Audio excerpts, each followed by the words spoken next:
একটি কোম্পানির ইন্টারভিউ চলছিল। বস সামনের টেবিলে বসা মহিলার সিভি দেখে জিজ্ঞেস করলেন, এই চাকরির জন্য আপনি কত বেতন আশা করছেন?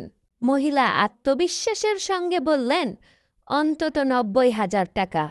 বস তার দিকে তাকিয়ে বললেন, আপনার কি কোনো খেলার প্রতি আগ্রহ আছে?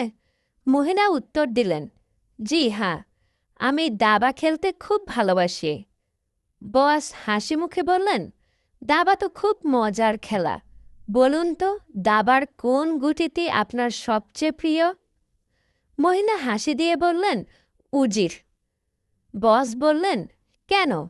আমার তো মনে হয় ঘোড়ার চাল সবচেয়ে অনন্য। মহিলা গম্ভীরভাবে বললেন, হ্যাঁ, ঘোড়ার চাল আকর্ষণীয়, কিন্তু উজিরের মধ্যে সব গুণ রয়েছে। সে তীর্যক চলতে পারে, সরাসরি এগোতে পারে এবং প্রয়োজনে রাজার ঢাল হয়ে যায়। বস মুগ্ধ হয়ে আবার জিজ্ঞেস করলেন, তাহলে রাজাকে আপনি কেমন দেখেন?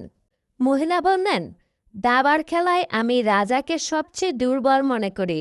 সে নিজেকে রক্ষা করার জন্য মাত্র একটি পদক্ষেপ নিতে পারে, যখন উজির তার চারপাশে সব দিক থেকে রক্ষা করে। বস তার উত্তরে মুগ্ধ হয়ে আরও জানতে চাইলেন, তাহলে আপনি নিজেকে দাবার কোন গুটির সঙ্গে তুলনা করবেন? মহিলা নির্দ্বিধায় বললেন, রাজা। বস কিছুটা অবাক হয়ে বললেন, কিন্তু আপনি তো রাজাকে দুর্বল বলেছিলেন, তাহলে নিজেকে কেন রাজা বলছেন?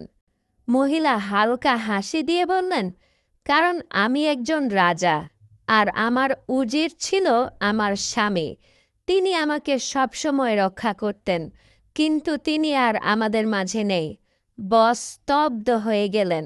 তিনি ধীরে ধীরে জিজ্ঞেস করলেন, তাহলে আপনি এই চাকরি কেন করতে চান? মহিলা চোখের কোণে জল নিয়ে বললেন, কারণ আমার উজির চলে যাওয়ার পর এখন আমাকে নিজেই উজির হয়ে আমার সন্তানদের ও পরিবারের দায়িত্ব নিতে হবে।